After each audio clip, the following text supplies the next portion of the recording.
Salam alaikum, Azul, bonsoir. Si la presse algérienne était seulement muselée, si elle était seulement opprimée, la situation aurait été moins compliquée. Parce qu'une presse muselée, une presse opprimée est malgré tout une voix qui porte très fort et très loin, par son musellement même, par son oppression même. Ce qui est le cas de ces rares journalistes algériens dont on bride la parole, qu'on fait limoger, qu'on incarcère et dont l'histoire de la presse algérienne se rappellera. Ce que subit la presse algérienne, dans sa quasi-totalité, excusez-moi, à l'exception des rares titres et chaînes qui résistent et des rares journalistes qui ne se laissent pas suborner, et pire que toutes les censures, pire que les pires contraintes, parce que le mal de la presse algérienne, le vrai, celui qui la ronge, qui la dénature, qui la dévoie, et qu'elle est profondément, systémiquement, outrancièrement corrompue, squattée par des affairistes sans scrupules, qui n'ont rien à voir avec le journalisme, au point où les plus exécrables parmi eux ont pignon sur rue. Ceux-là qui, dans le meilleur des cas, procèdent du conditionnement de l'opinion publique, quand ils ne la trompent pas, quand ils ne la divisent pas.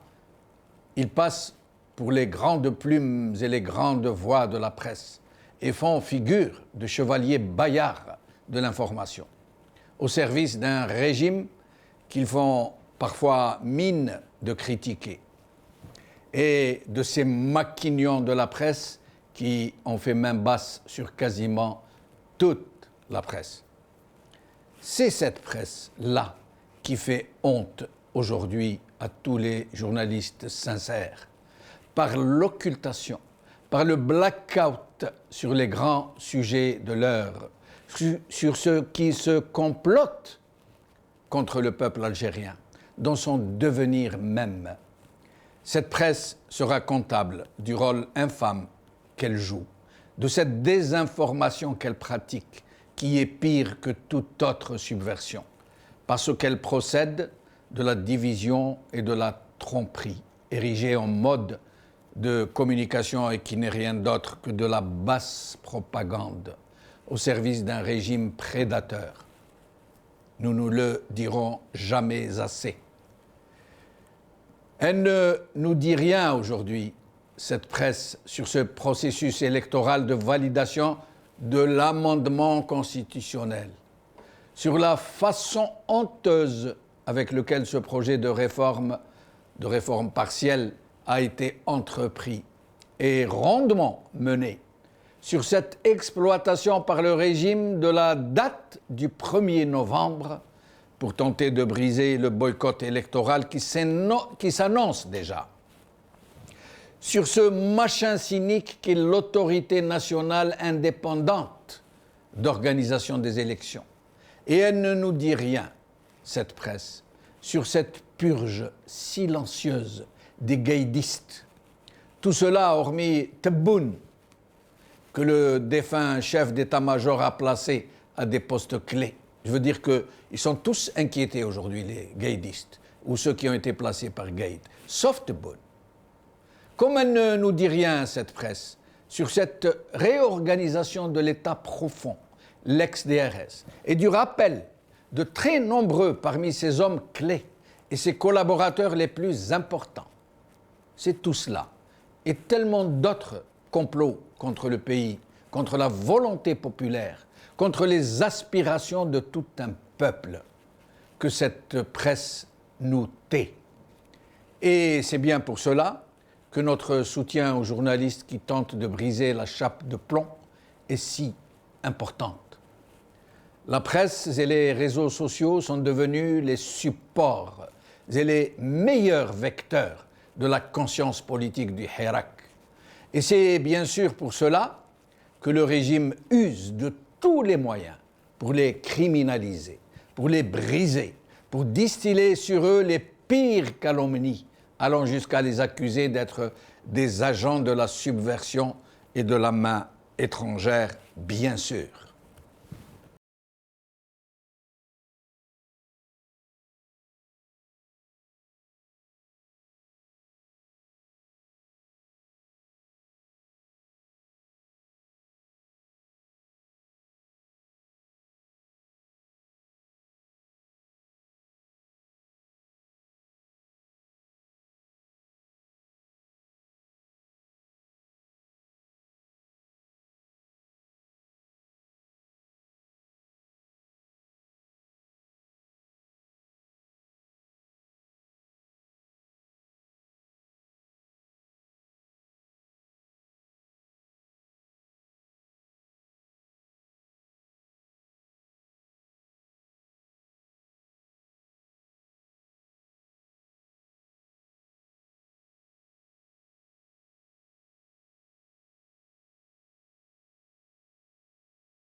بلغ سلامي الورشان إلى الجزائر.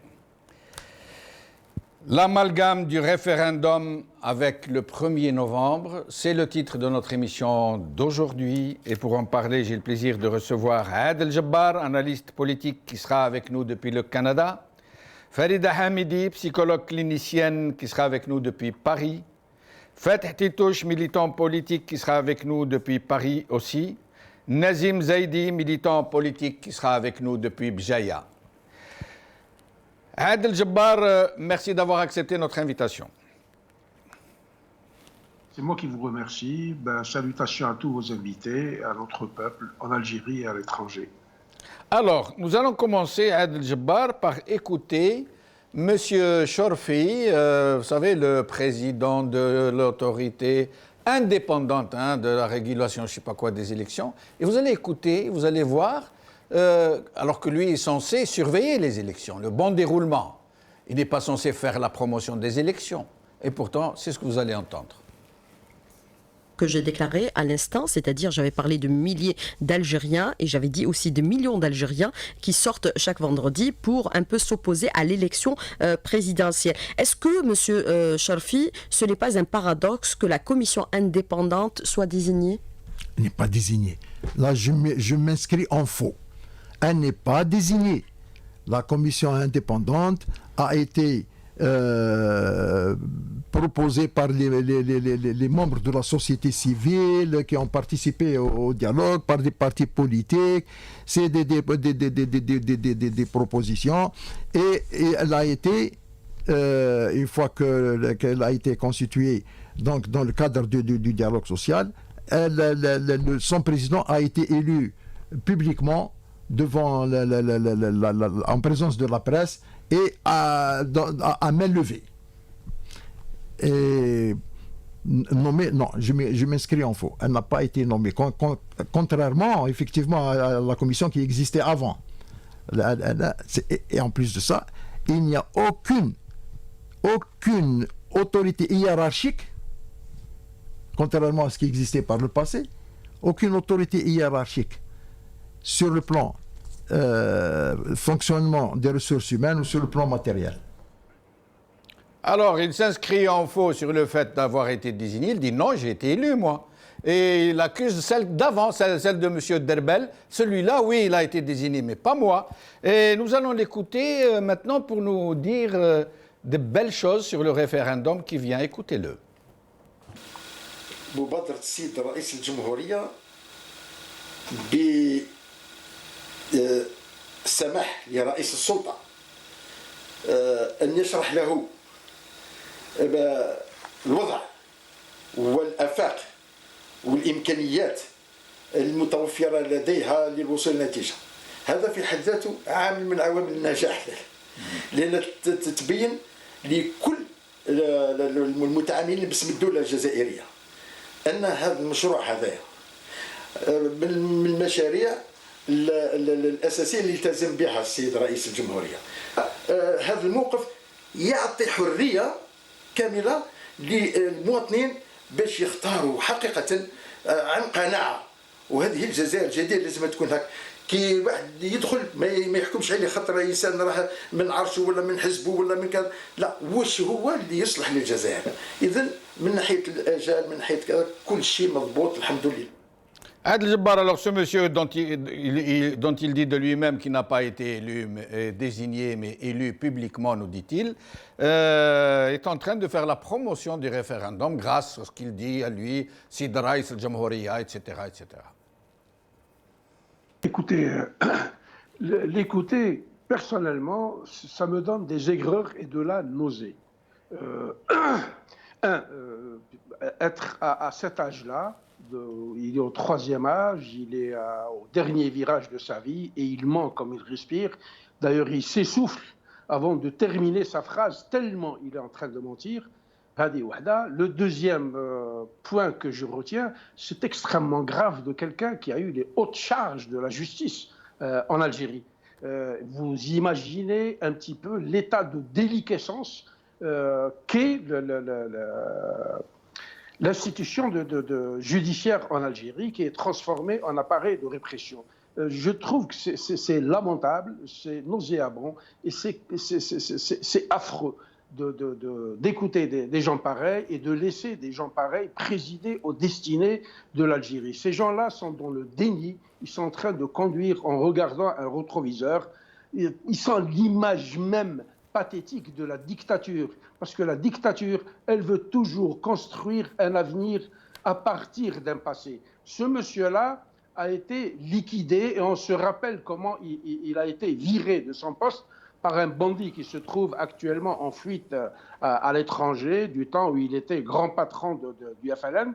Il ose revenir aujourd'hui, toute honte bue, pour encore et encore défendre un système qui est rejeté intégralement, définitivement, et sans appel par l'immense majorité des Algériens. Maintenant, pour ce qui concerne la constitution dont il parle, cette constitution-là, les Algériens ont toujours dit il n'y a jamais eu de constitution en Algérie qui ont été faites par le peuple.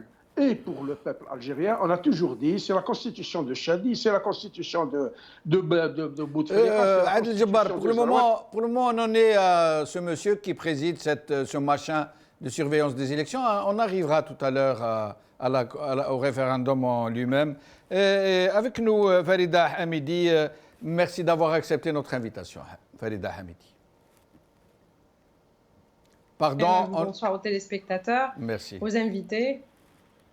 Alors, Farida Hamidi, sur ce monsieur, il dit de lui-même qu'il n'a pas été désigné, qu'il a été élu. Il oublie de dire qu'il a été élu par un... Ça ne fait rien. Ça ne fait rien. Vous voulez vous lever le temps de... Vous pouvez y aller. Hein. On est en famille. C'est fini? Allez-y, allez-y. Donc, ce monsieur Chorfi, qui nous dit qu'il n'a pas été désigné mais élu, alors qu'il a été élu par le même collège, hein, ça veut dire on vote élique. Il veut nous le présenter comme une élection zama normale, et il oublie de dire que c'est lui qui a présidé la même commission qui a surveillé les élections qui ont conduit M. Tebboune à devenir président. Et le peuple algérien, dans son entièreté, sait comment M. Tebboune a été élu entre guillemets, bien sûr, puisque nous avons vu des bureaux de vote vides dans toute l'Algérie, que les meilleures estimations parle de 8% de participation. Le plus grand boycott jamais observé. Et M. Chorfi qui vient dans un déni absolument délirant nous dire non, non, ça s'est très bien passé, en toute démocratie, en toute transparence. Et c'est le même qui va présider la même commission pour surveiller les élections du référendum.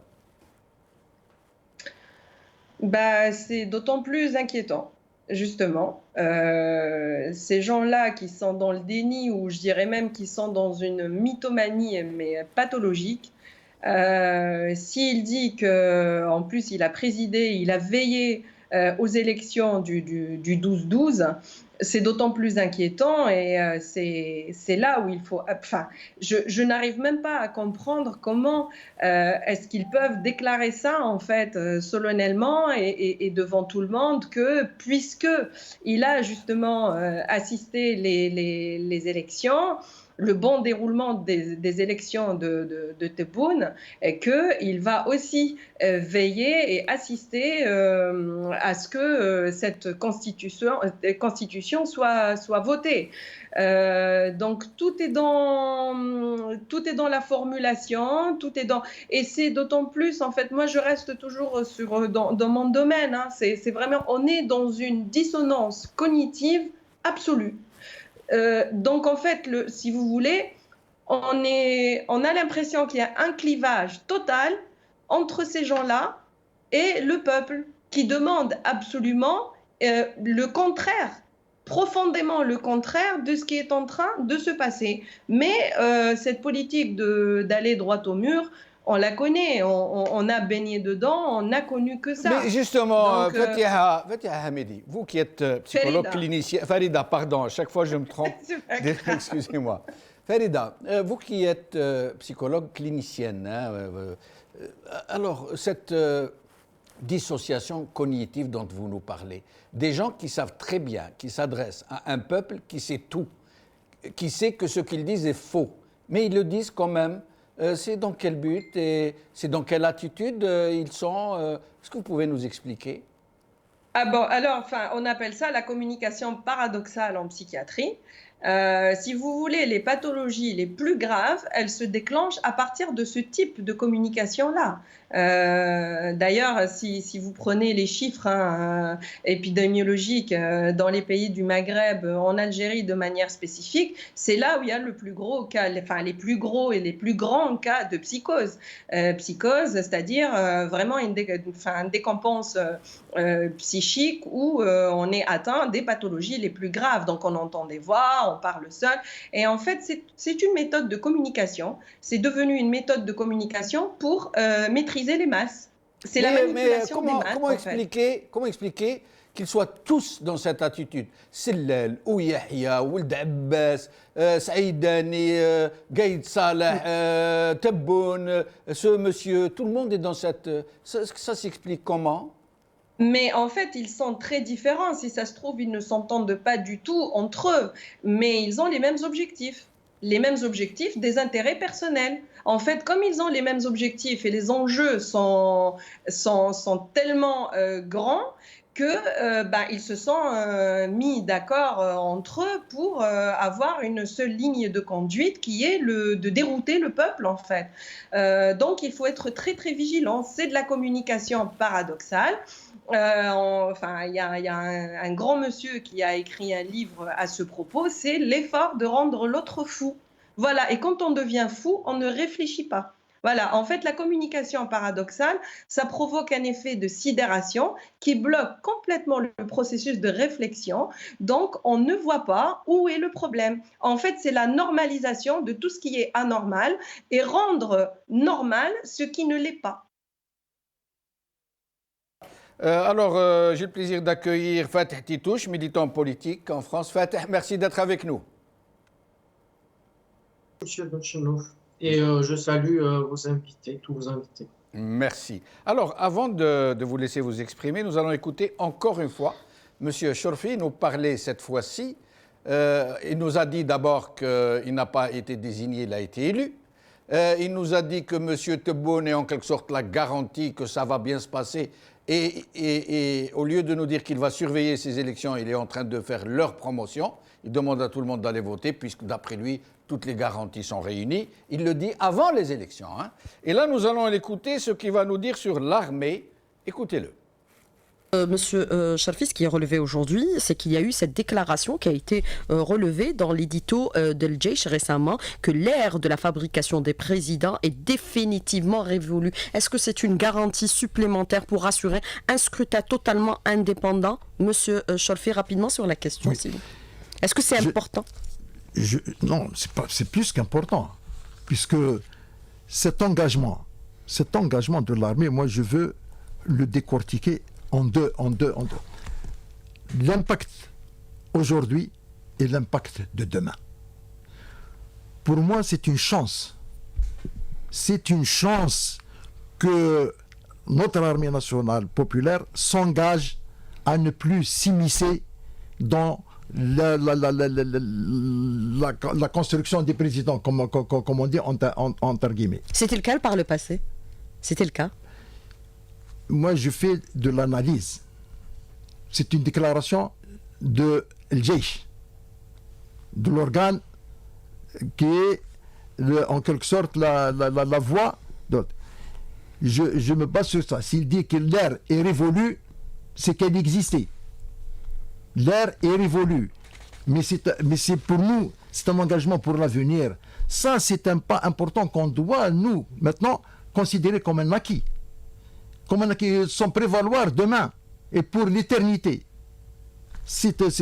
Les gens, ils doivent prendre conscience qu'une déclaration comme celle-là, c'est une rupture qui est annoncée par notre armée nationale. Et maintenant, vous avez mis le doigt sur ce que je n'ai pas pu dire tout à l'heure.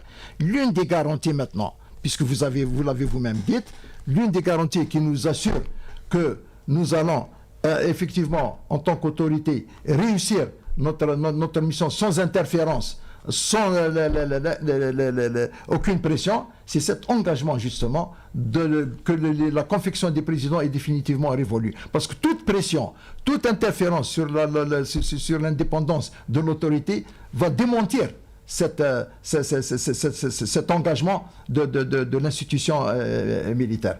Et c'est un des acquis les plus importants de la période que nous traversons. Alors, autre question.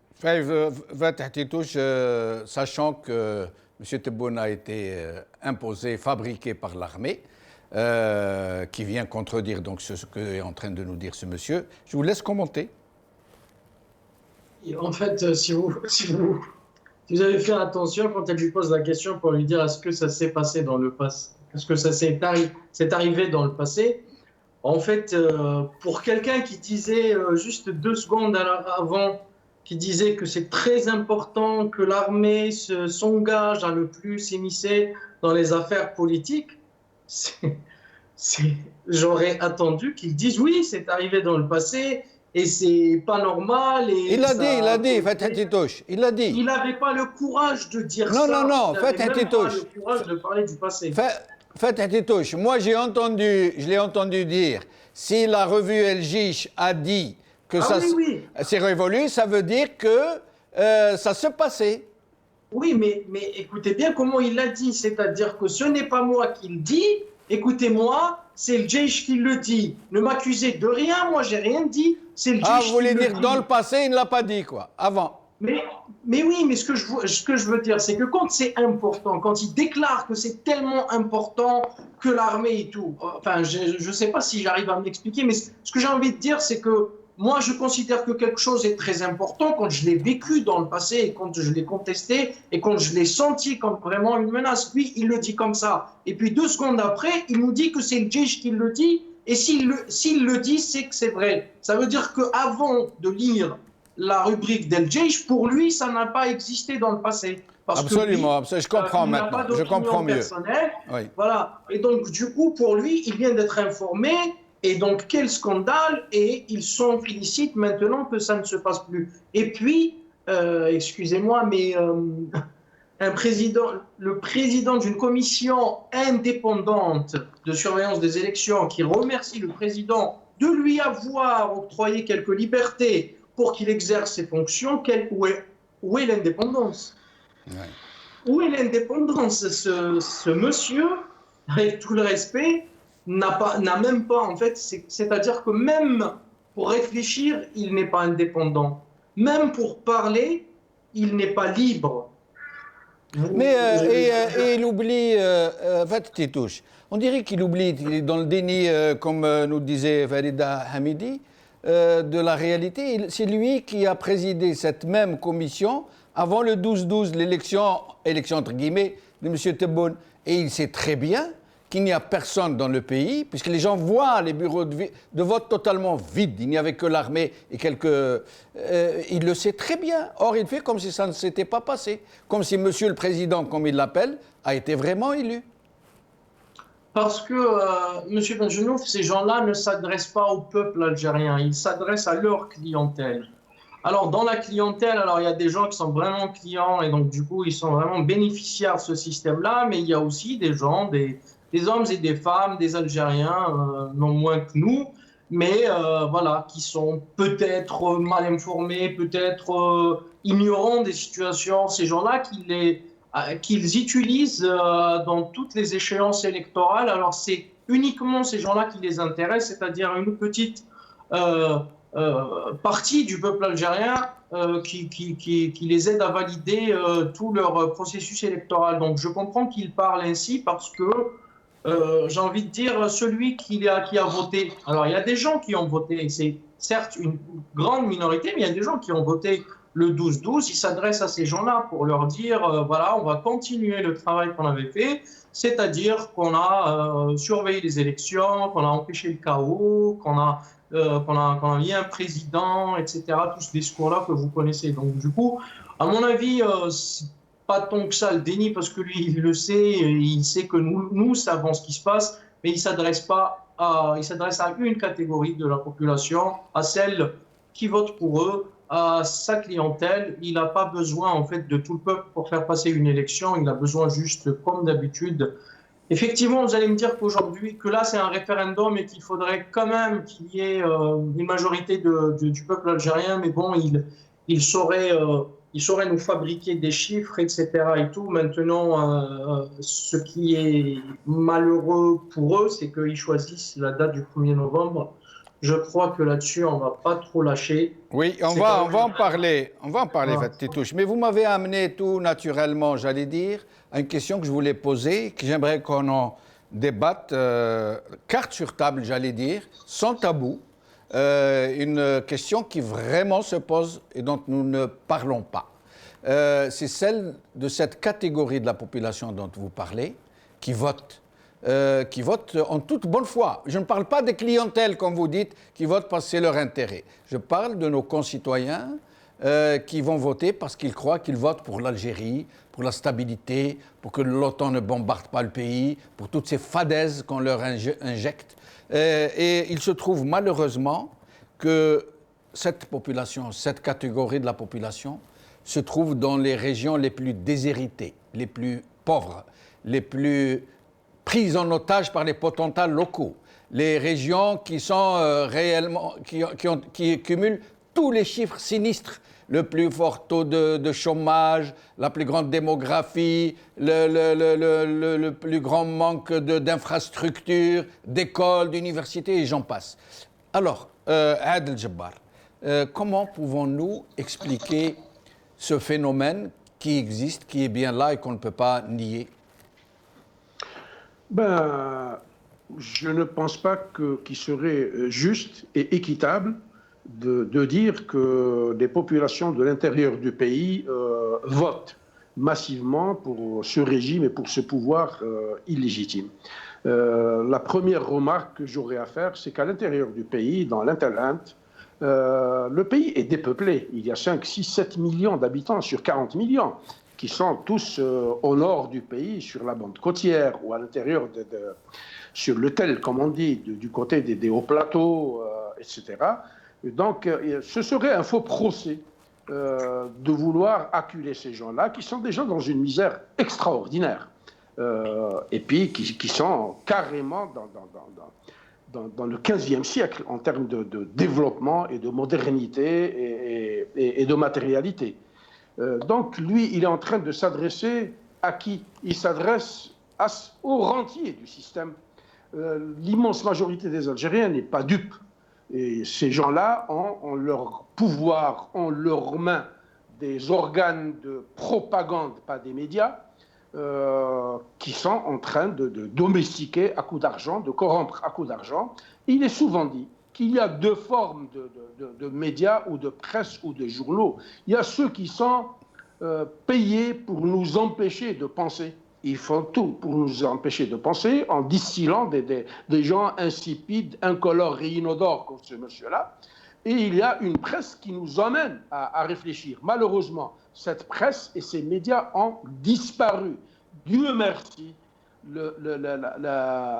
comment dirais-je, elles ont été remplacées par une presse alternative où le citoyen reporter, le citoyen journaliste véhicule l'événement et le porte à la connaissance la plus large possible des gens. Nous sommes au Canada, nous sommes en Indonésie, nous sommes en Chine, mais nous savons exactement ce qui se passe, malheureusement, chez nous. Donc ces gens-là, il faudrait continuer à ne pas les écouter, à ne pas leur donner, à leur tendre l'oreille pour valider ce qu'ils disent. Ce qu'ils racontent ne nous intéresse pas du tout. Moi, je pense qu'il faut rester cohérent avec soi-même, l'esprit du Hirak, avoir une intelligence collective, et le peuple n'en manque pas, et essayer d'imposer notre agenda. Moi, je vous dis une chose, un dictateur ou une dictature n'a pas de concurrent tant et aussi longtemps que le peuple ne la défie pas. Aujourd'hui, la balle chaude ou la patate chaude est entre nos mains. C'est à nous de nous imposer et de tourner le dos à tout l'agenda du régime. Eux, ils sont dans le déni, ils sont dans l'outrance, ils sont dans le mensonge. Gaïd Saleh. Oui, finissez votre phrase. L'armée a ramené un président il n'y a pas si longtemps, le 12 décembre, Gaïd Saleh nous a imposé un président. Ce monsieur-là a été désigné, il a été élu du temps de Gaïd Saleh. Toute la pseudo-société civile qui s'est articulée sur Younes et sur les Belhimer, etc. Oui. Et le panel de je ne sais pas trop quoi, ils ont été préfabriqués, comme ils viennent de préfabriquer les futurs capitaines de l'industrie algérienne, des analphabètes polyglottes, des bandits de première catégorie. Et restez avec nous, Adel Jabbar. Alors je demanderai à mes invités, mes quatre, puisque nous venons d'être rejoints par Nazim Zaidi, d'être assez concis pour que nous puissions faire tourner le micro un peu plus rapidement. Nazim Zaidi, militant politique, vous êtes à Bjaya. Merci de nous avoir rejoints. Merci à vous, M. Benchnou. Bonsoir tout le monde. Bonsoir. Alors, Nazim, nous parlions de cette catégorie de la population qui se trouve généralement dans les zones les plus déshéritées, les plus pauvres, les plus enclavées, les plus négligées, et où le régime puise cette minorité, cette petite minorité qui va voter, avec laquelle il remplit les écrans pour nous montrer que les Algériens votent. Comment expliquez-vous cette disposition alors que ces populations, elles devraient être dans l'attitude inverse puisqu'elles sont les plus malheureuses, les plus misérables, les plus oubliées, les plus négligées? D'abord, M. Benchnouk, j'aimerais dire que par votre manière de présenter la chose, vous rejoignez le Premier ministre qui parlait de zone d'ombre. Moi, j'aimerais dire au Premier ministre, d'ailleurs, avant tout, que la zone d'ombre s'appelle l'Algérie. Toute l'Algérie est une zone d'ombre. Ce n'est pas que le sud ou ailleurs. Le chômage est partout, la misère sociale est partout en Algérie, nous souffrons tous du même système. Le pouvoir essaye de parler à ces personnes qui sont généralement de l'intérieur ou du sud, des zones plus démunies que d'autres, et ils parlent d'investissement massif pour les zones d'ombre, etc. Moi, à partir du 22 février, j'ai compris que ce pouvoir-là ne travaillait que pour Moriti. Ils utilisaient toutes les zones de l'Algérie contre les Algériens, mais au profit de Moriti et du club d'État.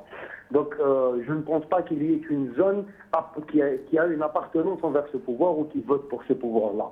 Par contre, ce qui est à retenir, c'est vrai qu'il y a des concitoyens qui rentrent dans l'agenda du pouvoir par naïveté, sûrement pas, mais je dirais par manipulation et propagande. Quand on sait que Hitler a réussi à devenir président de l'Allemagne démocratiquement, on comprend que la propagande a quand même un effet. Et ces gens-là sont assujettis à une propagande monstre du pouvoir. Quand on regarde le qui est la machine à fabriquer le mensonge, c'est vrai que...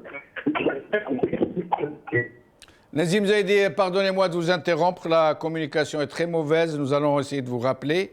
Farida Hamidi, sur cette question, vous croyez vous aussi, comme Nazim Zaidi, que toutes les régions d'Algérie se valent, que le Sahara, par exemple, nos compatriotes du Sahara sont à égal traitement avec l'Algérois, avec certaines localités qui sont mieux dotées?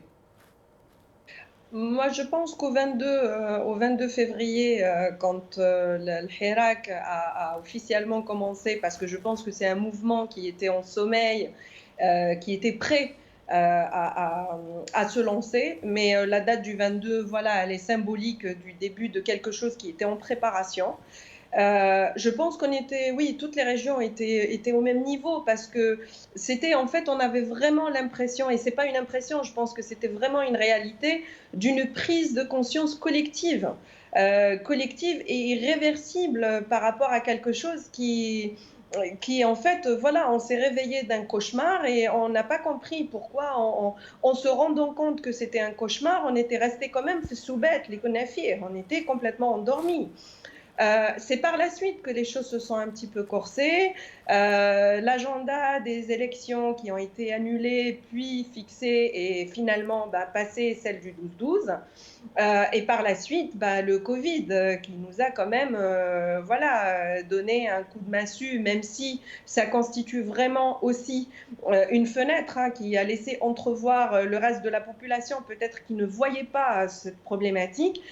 Donc elle a vu la défaillance totale de ce système-là face à un état d'urgence dans lequel la population algérienne était. Voilà. Donc après, je reviens juste sur une anecdote, en fait. C'est Monsieur Cholfé qui dit qu'il a été élu démocratiquement, en fait, pour veiller les élections du 12-12 et qui déclare quelques semaines avant le 12-12 dans un lapsus, un acte manqué formidable, qui déclare avoir été mandaté par le Gaïd Salah. Voilà, et qui a ravalé par la suite, je m'en rappelle. Voilà. C'était un lapsus ou un acte manqué ou ce que vous voulez. Voilà, quand l'inconscient nous échappe, parce que ces gens-là possèdent exactement les mêmes facultés mentales que nous, sauf qu'ils ont des gens qui les conseillent, ils sont dans un contrôle total. Voilà, mais parfois, il y a quand même des petits ratés comme ça, où il y a eu un lapsus absolument extraordinaire. En fait, ce sont ces petits détails-là qu'on devrait tous, le peuple algérien, faire attention. Et c'est avec ça, en fait, qu'on arrive à rire. Parce que ça devient risible, en fait, ce qu'ils disent. C'est tellement ridicule que...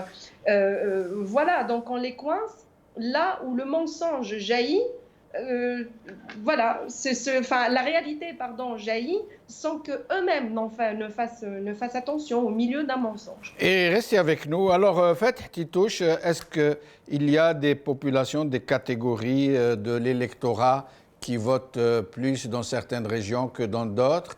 Et si oui, pourquoi? D'autant plus s'il s'avère, ce que nous savons tous, à moins de ne pas vouloir l'avouer, que réellement, dans ces régions très déshéritées, où le chômage endémique, la misère, le manque de moyens, d'infrastructures est hurlant, et c'est là où le régime parvient à trouver cette petite minorité, je précise, ce ne sont pas toutes les populations qui votent, une petite minorité qu'il affiche dans les bureaux de vote.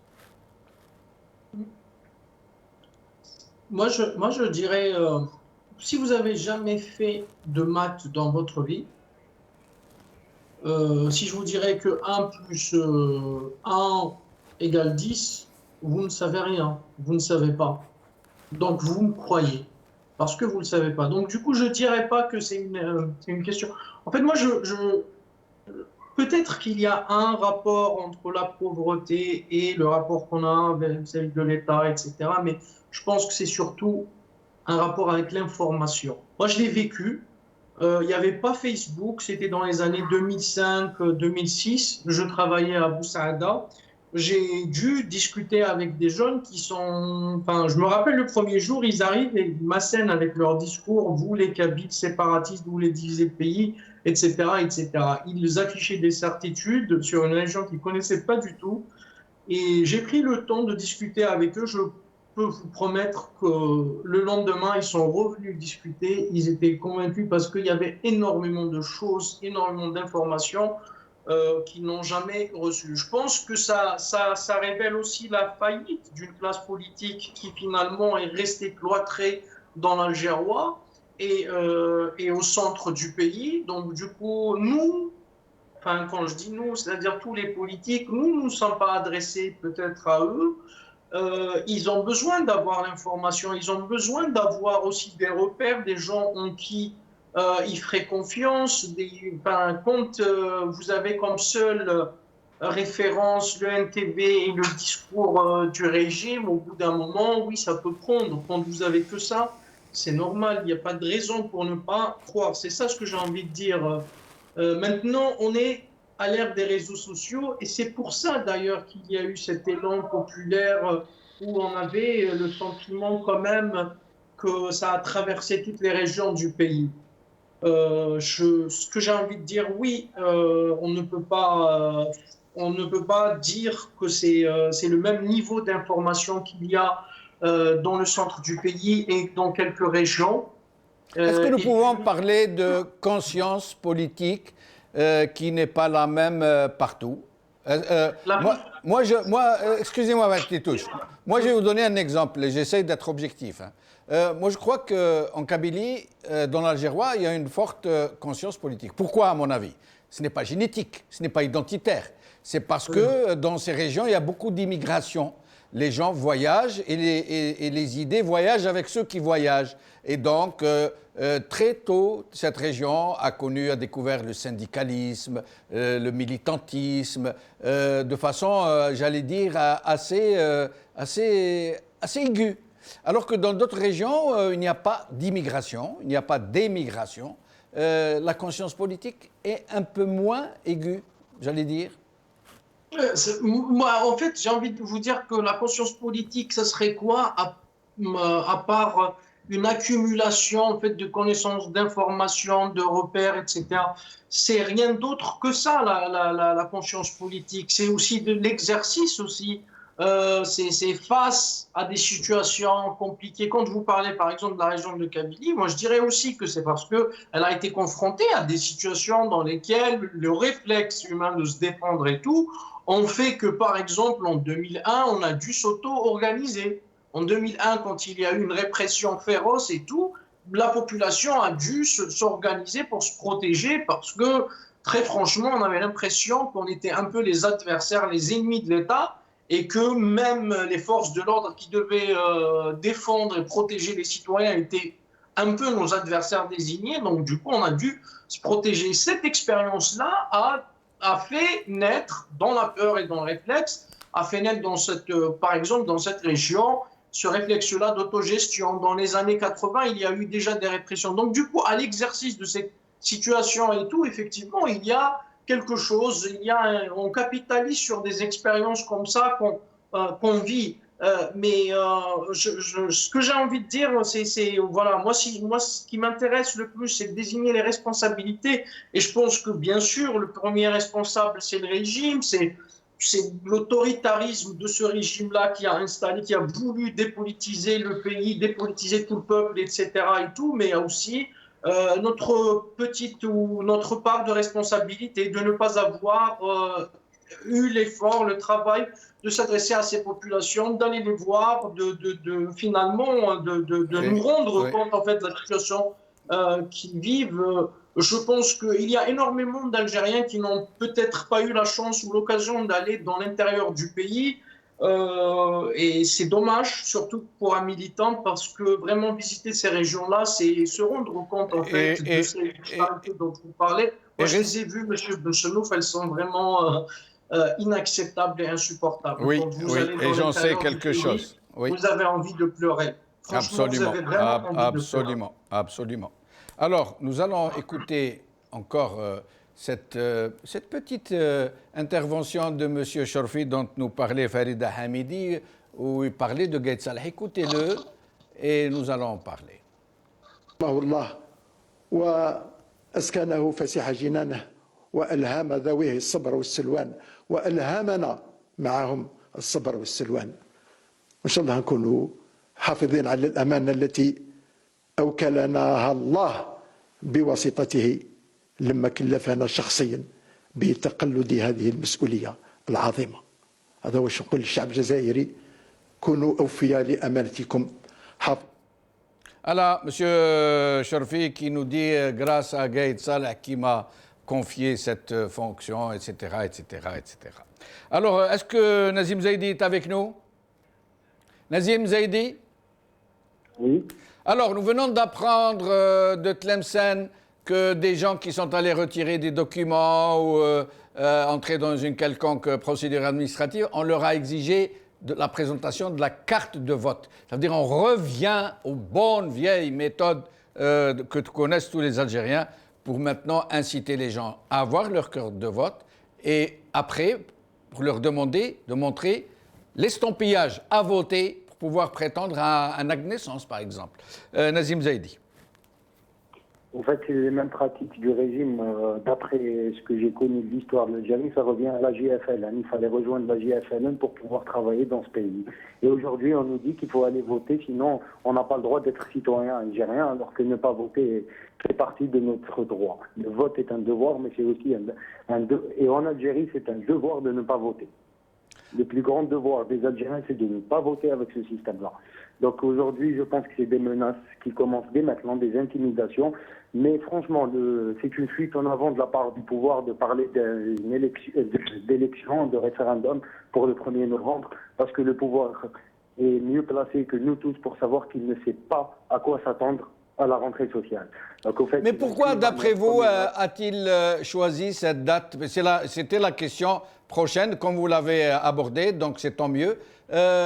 Pourquoi le régime a-t-il choisi cette date du 1er novembre, alors que le 1er novembre de cette fois-ci ne tombe pas avec jeudi, alors que toutes les élections en Algérie se passent le jeudi. Mais ils sont passés outre, ils ont dit non, il faut les tenir, ces élections, le 1er novembre. Mais c'était même prévisible, vu toute la propagande qu'ils ont fait sur le soi-disant Badis Novembri. D'ailleurs, je n'arrive toujours pas à comprendre le lien entre Ibn Badis mort en 1940 et Novembri de 1954, mais c'est dans ce sens de propagande qu'ils sont partis vers des élections le 1er novembre. C'est pour s'approprier le 1er novembre, car les jeunes Algériens se sont appropriés cette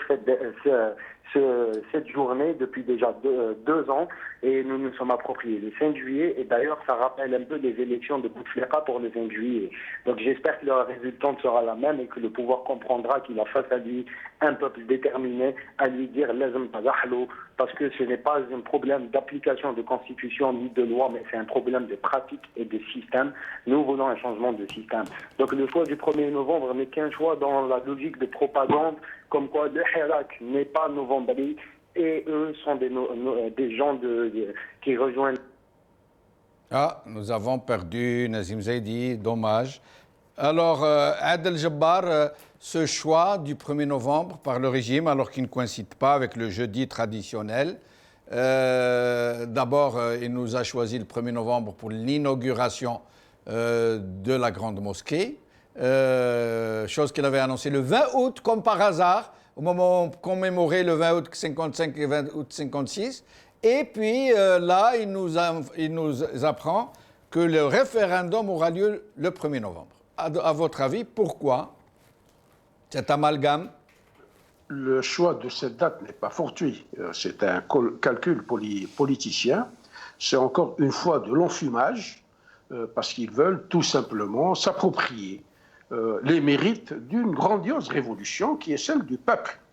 Donc, le choix de ce 1er novembre-là, il a été calculé, même si c'était le 36 du mois de novembre ou d'octobre, il l'aurait choisi.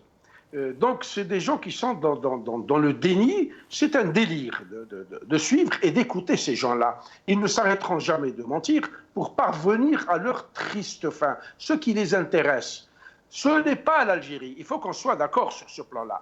L'intérêt de ces gens-là est de perpétuer ce système-là, de prolonger sa vie, de durer éternellement au pouvoir, quitte à faire disparaître ce pays-là.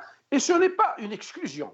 Nous sommes en train d'aller tout droit vers une crise que tous les experts n'ont jamais cessé de rappeler, mais ils sont dans le déni, ils s'en foutent.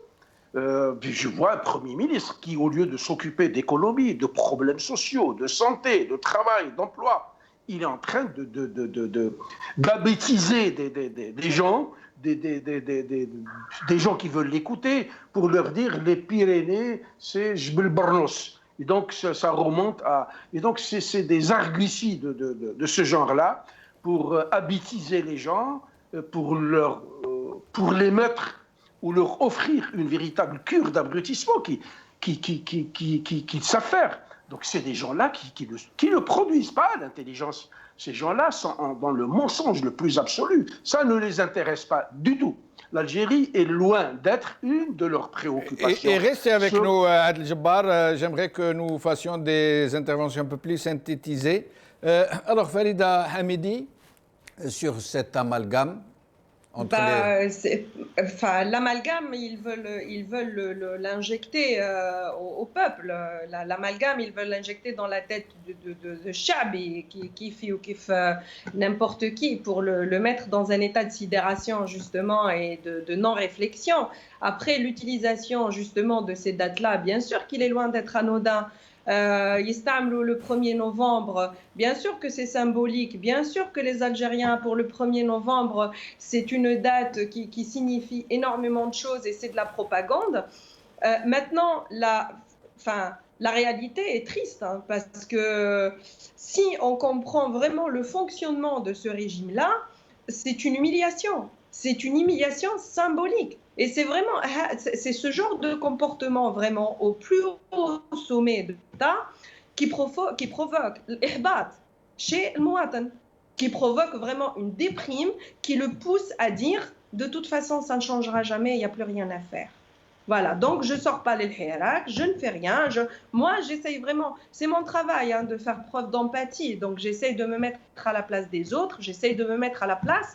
Il finit par désespérer, donc tout en comprenant les enjeux, parce que je pense que les gens ont compris énormément de choses, donc moi je ne les sous-estime pas, je sais que les gens ont compris, mais ils veulent en fait, ils a vraiment encore une fois ce genre de fonctionnement, les Khalla Bouteflika, il va être 20 ans le pouvoir.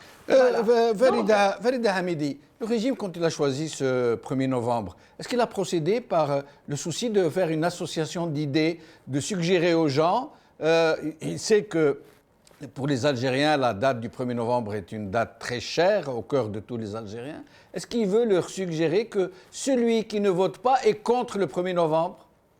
Eh bien, c'est absolument ça. En fait, c'est la sacralisation de ces dates-là. Et puis, il ne faut pas oublier que le 1er novembre, par association d'idées, justement, donc, en fait, on va... Parce qu'effectivement, la date du 1er novembre, en fait, ce n'est pas qu'elle ne soit pas sacrée. Elle est sacrée, mais elle est utilisée pour de sales besognes. Le 1er novembre, il est sacré. C'est qu'on l'associe à quelque chose de pas bien. Et là, la double humiliation, et ce qui est extrêmement grave en fait, c'est que maintenant, le 1er novembre, il était associé Indila à Thawra. Maintenant, il va être associé au vote d'une constitution dictée par des forces étrangères, dictée par Paris, pour protéger les intérêts personnels des généraux et économiques de la France, un ancien colonisateur. Et il vient parler de militants comme Ayedi Kharijia. Donc, si vous voulez qu'on dise chat et les choses comme ça et pas autrement, c'est vraiment ça le but. Est-ce que vous parlez de ce point Est-ce que vous parlez de ce point du projet on dit que c'est le plus important et c'est celui-ci qui est le vrai désir du régime de changer la Constitution et qui est l'autorisation faite, plutôt l'intervention de l'armée algérienne en dehors des frontières, et donc tout le monde a compris, au Mali, en Libye, etc., pour des intérêts étrangers. C'est exactement ce point-là que je traite, en fait. Donc, vous imaginez que le Jeish, au 1er novembre, il a décidé de Yharr el-Jazaïr. Eh bien, cette date-là, en fait, pour finir le sale travail qu'ils ont commencé, eh bien, cette date-là, elle va coïncider maintenant à envoyer nos jeunes appelés, comme chair à canon, à la place de l'armée française, Pourquoi est-ce qu'on utilise notre armée en tant que en tant que 5e puissance mondiale, si on a une armée voilà, de rechange à notre disposition? Donc en fait, c'est de ça que les gens doivent se rendre compte. Et qu'on doit de se détacher de cette sacralisation de tout et de n'importe quoi, donc on reste manipulable. En fait, c'est ce qui rend les gens manipulables, c'est parce qu'on a encore cet attachement affectif à des choses avec lesquelles il faut qu'on prenne les reculs, parce que l'histoire, elle est un tout petit peu à relire avec un recul et avec un œil extérieur pour comprendre les enjeux qui se sont mis en place depuis 1962 et qui finalement, voilà, ce qu'on a fait à l'école, c'est peut-être pas forcément la réalité. Faites, Titouche. Je pourrais aussi penser que la date du 1er novembre est convoitée par le régime parce que ça pourrait être aussi une date symbolique pour nous, de reprise du Hirak. Certains en parlent. Moi, je considère qu'actuellement qu'on est encore en pleine crise sanitaire et donc du coup, ce n'est pas envisageable. Mais d'ici là, d'ici le 1er novembre, peut-être. Beaucoup de militants que je connais envisagent en fait un retour symbolique pour marquer ne serait-ce que le 1er novembre. Et comme c'est une journée fériée, donc du coup, c'est possible, combien même c'est un jour de semaine, c'est possible. Donc du coup, quand le régime choisit le 1er novembre, il emboîte le pas pour dire « Ah ben non, le 1er novembre, nous l'avons pris. » Donc du coup, cherchez la prochaine date si vous voulez symboliser. Mais le régime se trompe à croire qu'il s'agit que de questions de dates symboles. Il s'agit là, en fait, d'une révolution qui est née, en fait, d'un réel vécu, d'un quotidien, d'un marasme, d'un ras-le-bol généralisé, d'une situation complètement dégradée du pays. Cette prise de conscience est irréversible, M. Benchenov. Quand les Algériennes et les Algériens ont pris conscience de la gravité de la situation, de la gravité de l'état du pays, d'où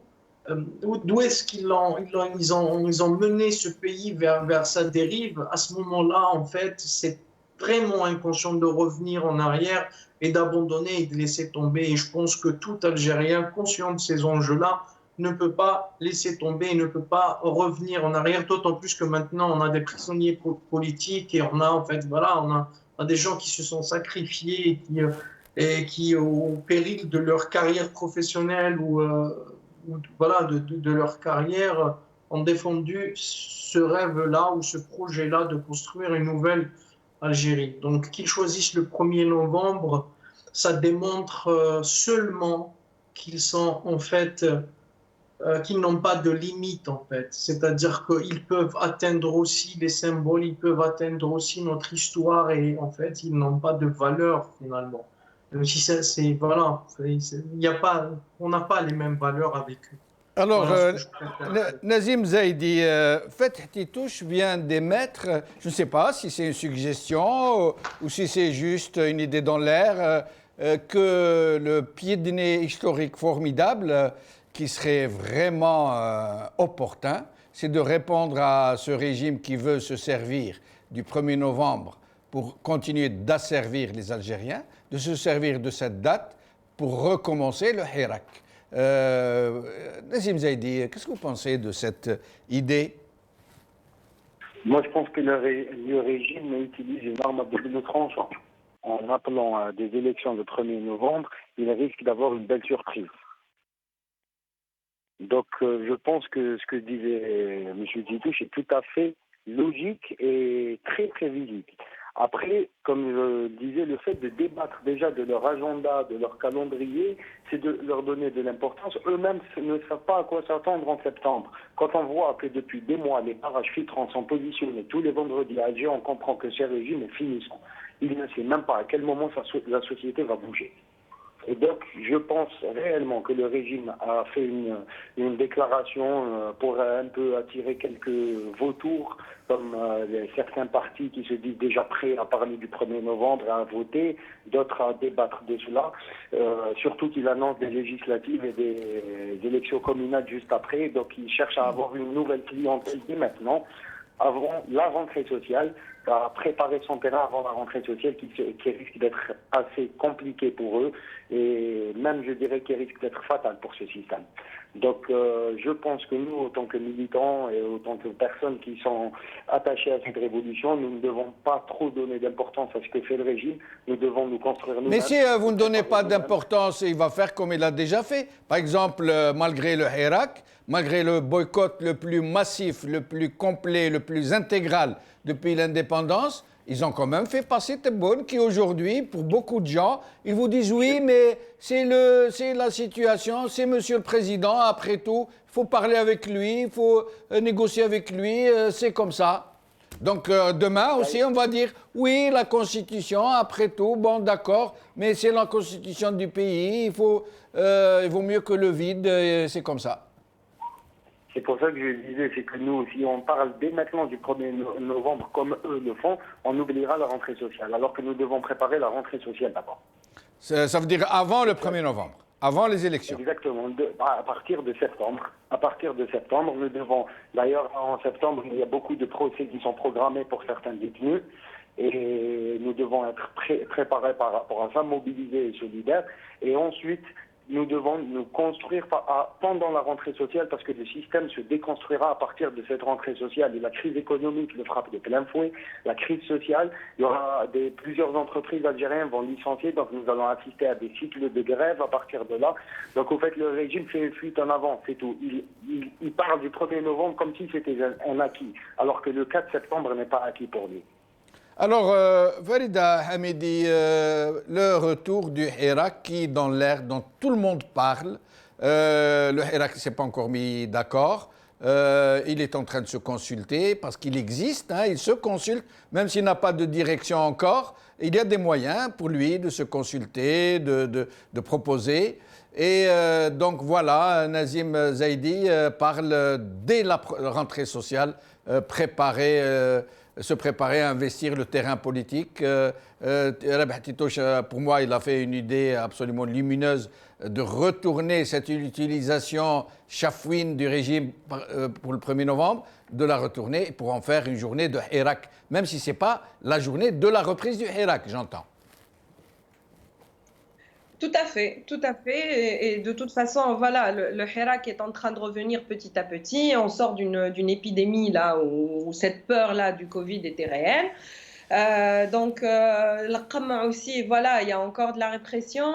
Les gens sont enlevés chez eux, devant chez eux, dans la rue. Donc, voilà, il y a plein de choses qui se passent et qui font peur. Maintenant, il faudra la redépasser encore une fois, cette peur-là, parce qu'elle a été dépassée au 22 février et c'est ce qui fait que les gens sont sortis en masse. C'est ce qu'il faut. En fait, il faut vraiment sortir en masse pour se protéger les uns les autres déjà, parce que c'est ce qui protégera les gens qui risquent de se retrouver isolés et donc paraître des proies faciles hein, finalement à attraper. Donc, il faut se protéger les uns les autres et puis il faut être vraiment, moi je pense, hein, à mon avis, c'est vraiment action-réaction. C'est comme les filles là, de Mostranum qui ont été arrêtées, qui ont été humiliées, voilà, donc symboliquement, mais vraiment, ils touchent vraiment à la symbolique et à des choses qui font peur aux gens pour qu'ils ne recommencent pas. Passer cet épisode où elles ont parlé de ce qui leur est arrivé avec courage, et je les félicite d'ailleurs et j'invite toutes les femmes qui se sont fait arrêter de relater seconde par seconde ce qui leur est arrivé, parce que ce qui leur arrive n'est pas de leur faute, c'est la faute de celui qui leur a fait subir des choses qui ne sont pas normales, qui ne sont pas légales. Donc il faut dénoncer. Maintenant, il faut se soutenir les uns les autres, parce que ces femmes-là, en l'occurrence, elles ont encore été reconvoquées. Elles ont reçu des convocations chez elles. Il ne faut pas qu'elles aillent seules. Voilà, il faut qu'elles soient accompagnées, il faut qu'il y ait du monde, il faut qu'il y ait du tapage, silmiya, civilisé. Donc, comme ça a été le cas depuis le 22 février, parce qu'on est des gens civilisés, et c'est ça ils n'arrivent pas à bouger avec ça, c'est que les gens, donc il faut vraiment épauler les gens qui ont besoin d'être épaulés. Là, pareil, je parle du monsieur des pompiers, Tal Himaya al-Madani, celui qui a intervenu quand son collègue a été arrêté Et d'ailleurs, grâce à cela, il y a eu un tapage médiatique et il est sorti, son collègue. Sauf que aujourd'hui, lui, il me semble que c'est aujourd'hui, il a passé la journée au poste pour un interrogatoire, enfin, pour être interrogé. Parce qu'il a dit Madaniya, Machi Askariya. C'est ça. Donc, il faut vraiment qu'on soit, qu'on se soutienne les uns les autres par rapport à ces arrestations arbitraires, par rapport à ces interrogatoires, et que les gens sortent en masse. L'union fait la force. Alors, Maintenant, je rappelle que les femmes dont vous parlez, des femmes hirakistes à Mostghanem, avaient été arrêtées par la police, mises en garde à vue dans les mêmes salles que les hommes, alors qu'ils pouvaient les séparer. Des salles de garde à vue, des cellules plutôt de garde à vue, et qu'elles ont été, qu'on leur a arraché leur hijab, alors que rien ne le justifiait, puisque c'est une garde à vue et pas la prison. Adel Jabbar, sur cette reprise qui est dans l'air du Hirak. Le Hirak, comme je l'ai tout le temps dit, n'est pas un calendrier, ni une date, il n'est pas conditionné par une date. Ce n'est pas une arithmétique non plus, c'est une symbolique, c'est un état d'esprit. On est dans un état d'esprit révolutionnaire et la flamme de la révolution est toujours là. Quels que soient les empêchements, les contraintes, les difficultés que nous mettra sur notre chemin ce régime illégitime, ils ne pourront pas arrêter cette révolution, ce besoin vital de changement. Les Algériens se sont exprimés de façon massive, claire, nette et précise depuis le 22 février pour dire Madaniya Mouch Askaria. Il est hors de question et il sera pratiquement impossible, quelle que soit la situation, quel que soit le prix à payer, de changer cet état d'esprit-là et de permettre encore aux généraux de l'oligarchie militaro-mafieuse de désigner encore des responsables ripoux et de mettre encore dans un état de ruine et de déliquescence totale cette Algérie-là. L'Algérie ne sera sauvée que par son peuple. Le Hirak ne s'arrêtera jamais. On a vu du temps de Gaïd Saleh comment ils ont été dans l'outrance. Ces gens-là sont en train de s'approprier le 1er novembre un véritable symbole pour tous les Algériens, pour en faire une propriété privée, parce qu'ils n'ont pas de valeur, comme disait notre ami Hamitouche, monsieur Hamitouche, c'est ça? Titouche. Monsieur Titouche. Il disait que nous n'avons pas les mêmes valeurs et il a raison, c'est le point essentiel sur lequel je voudrais m'appuyer. Vous vous rappelez tous comment leurs merdias et leurs journaleux ont démonté en pièces un grand révolutionnaire, Bourga, qui est un moujahid. شوهوه وخلقوا له dossier. Jamil Abouhel n'a pas échappé quand les jeunes Algériens sortaient avec le portrait de Ali Lapointe, quand ils sortaient avec les photos de Ben Ramdan, de Amirouche, etc., ils sont allés leur enlever ces portraits, ces banderoles et ces trucs. Donc ce régime-là, il ne faut pas l'écouter. Je suis d'accord avec Nazim qui disait de Bougie, tournons le dos. La meilleure manière qu'on puisse avoir et la meilleure attitude qu'on puisse avoir vis-à-vis de ce régime-là et de ne pas l'écouter, de ne pas lui accorder une once de crédit. Ce qui leur fait très mal aujourd'hui, c'est que depuis 1962 jusqu'au 19-20 février 2019, nous étions tétanisés. Ils ont empêché les Algériens d'aimer ou de faire de la politique. La politique était la création du DRS, celui qui voulait créer un parti, il passait, émarger, prendre son chèque et constituer une bande de petits copains et faire de la politique. Quand les jeunes Algériens, cette nouvelle génération éblouissante, ravissante, extraordinaire, a décidé de faire de la politique, ils font et ils tentent par tous les moyens aujourd'hui de les empêcher de faire de la politique. Parce que la politique, la prise de conscience politique à laquelle El Magharibiya, en l'occurrence, a participé de façon extraordinaire pendant 6 ans pour faire prendre conscience aux Algériens, ça leur fait très mal. Il faudrait que les Algériens soient incultes politiquement, il faudrait qu'ils soient complètement démobilisés, il faut qu'ils soient complètement insensibles à ce qui se passe. On veut faire des Algériens des ventres, des estomacs et des intestins. Ça ne marche plus. Aujourd'hui, avec les réseaux sociaux, l'information circule, il y a une prise de conscience, les jeunes s'échangent, ils s'informent, il y a une manière de faire de la politique autrement, et les Algériens l'ont inventé de la manière la plus pacifique. Et si, je termine rien qu'avec cette phrase-là, je vous dis, si on avait réellement une justice indépendante, cette justice-là va ouvrir une poursuite judiciaire contre cet État pour cruauté, violence et brutalité contre un peuple pacifique. Voilà. Je rappelle, Farida Hamidi, que le jeune de la protection civile dont vous avez parlé, qui a été suspendu, qui a été convoqué devant la justice parce qu'il a dit Madani à Meshi Askaria pour dénoncer le sort fait à son confrère, à son collègue, s'appelle Yaqoub Rishan. Titouche, nous sommes vers la fin de l'émission. Je vous demanderai à tous de faire le mot de la fin, si je peux dire, pour essayer de comprendre si le Hirak va revenir et de quelle façon. Alors justement, merci de me donner l'occasion de rectifier. Alors moi, je suggère pas en fait que les gens sortent le 1er novembre. Je me suis donné le principe de dire que toute grande action doit venir de l'intérieur. Je respecte ça et je considère qu'objectivement, on devrait se plier en fait à l'intérieur et c'est nos amis, nos camarades de l'intérieur qui sont capables de mesurer la température et de savoir quand est-ce qu'il faut que le Hirak revienne ou pas. J'ai dit juste que des amis à moi, en fait, parlent de ça, bien évidemment de l'intérieur, parlent d'un éventuel retour le 1er novembre, et peut-être que ça avait fuité jusqu'au régime et qu'ils voulaient emboîter le pas. Si de l'intérieur, les gens considèrent que le 1er novembre est une date intéressante et qu'on pourrait manifester ou on pourrait contester cette élection, cette énième élection organisée par le régime, pourquoi pas? Moi, je suivrai et je relayerai.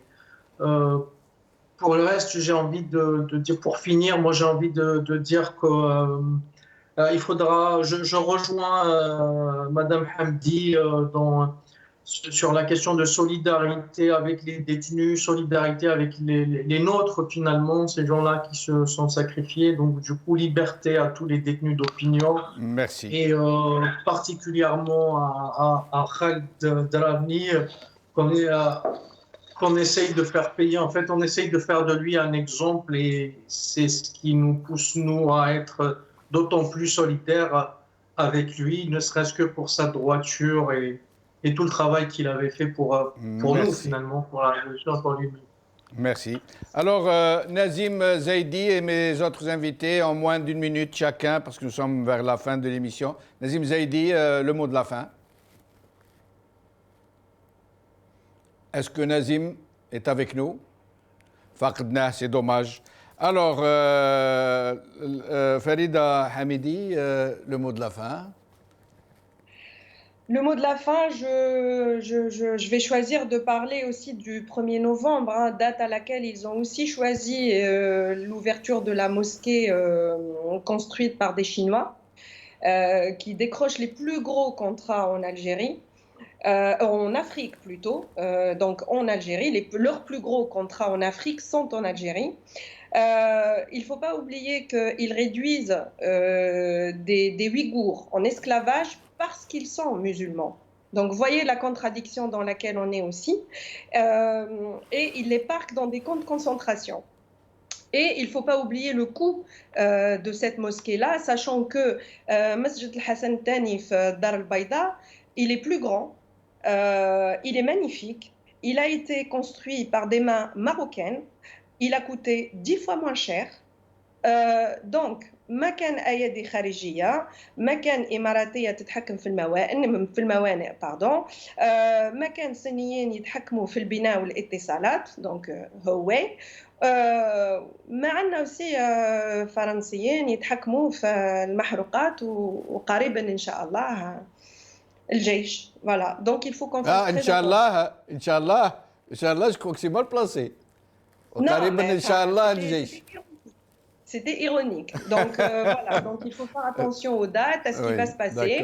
Il y a beaucoup de choses qui coïncident, en fait. Et voilà, c'est tirer le signal d'alarme hein, et faire attention à ce qui va se passer dans notre chère Algérie. Et on veillera, Inch'Allah. Là, par contre, c'est du fond du cœur. On veillera, Inch'Allah, à ce que les choses se passent autrement parce que ça nous tient à cœur. Et cette jeunesse, justement, comme l'a dit le cher monsieur tout à l'heure, cette jeunesse, on lui fait entièrement conscience parce qu'elle est juste extraordinaire, elle est beaucoup plus futée que ceux qui la gouvernent. Merci. Adel Jabbar, le mot de la fin. Le mot de la fin se résumera pour moi à une solidarité inconditionnelle avec tous les otages de l'ignoble dictature, avec tous les prisonniers politiques, tous les opprimés algériens qui subissent les affres de cette dictature-là. Inch'Allah, Rabbi يفرج عليهم ويفرج على الجزائر ويفرج على الشعب نتاع الجزائر. Et j'espère que le 2021 va augurer d'un éclairci et d'une lumière qui va éclairer le ciel de l'Algérie et qui prononcera ou qui nous verra mettre en bielle cette dictature et l'enterrer une fois pour toutes pour avoir un pays apaisé, libre, démocratique, où les Algériens de la nouvelle génération pourront construire enfin un pays dans lequel ils vivront et ils trouveront un bonheur, pas des cauchemars. Voilà le mot de la fin. Merci. Merci Adel Jabbar. Merci Farida Hamidi. Merci Fatih Titouche. Merci Nazim Zaidi. Merci à vous, chers amis, d'avoir suivi cette émission. Bqaw ala khair. Bislama.